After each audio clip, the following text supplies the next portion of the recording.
Hello again. This is your 5.2 part 2 for honors pre-calculus class. Right? I hope you got that when I sent it to you guys on Remind. So this is some stuff that you have to use constantly. So you have to go back and forth. Right? That's what I was talking about when you have a tangent, that is sine over cosine.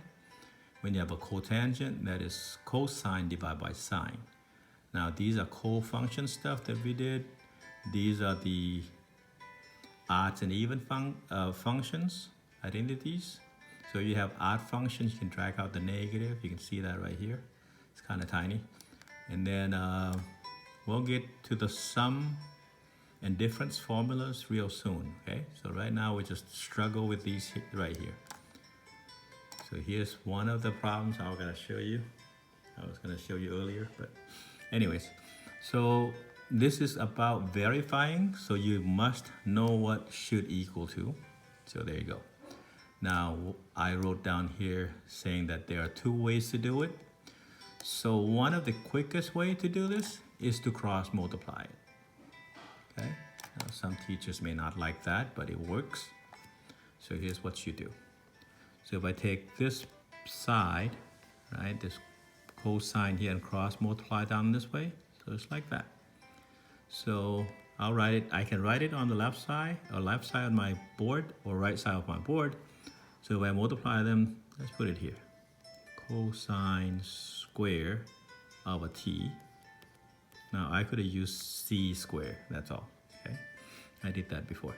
So now we're gonna multiply the bottom of this fraction from the left times that top fraction on the right side. So now you get 1 minus sine of t,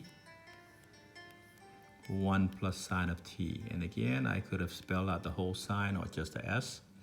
Now when you multiply these two, this is the difference of binomial product, which is the easiest one to do. That's a minus b times a plus b, you all know that. So it'd be a squared, which is 1 squared, minus sine squared. All your middle terms cancel. Now, is this true? Yes. This is correct already. This is done, by the way. Now, how do you know it's done? This part right here, remember cosine square plus sine square equals 1 based on your Pythagorean theorem.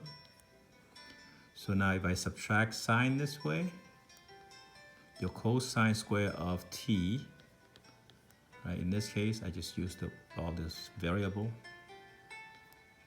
all these terms, so you have 1 minus sine square of t. So they're the same. So this right here, 1 minus sine square of t, is the same as cosine square of t. So that's one way to do it. Now you get your left side equals the right side.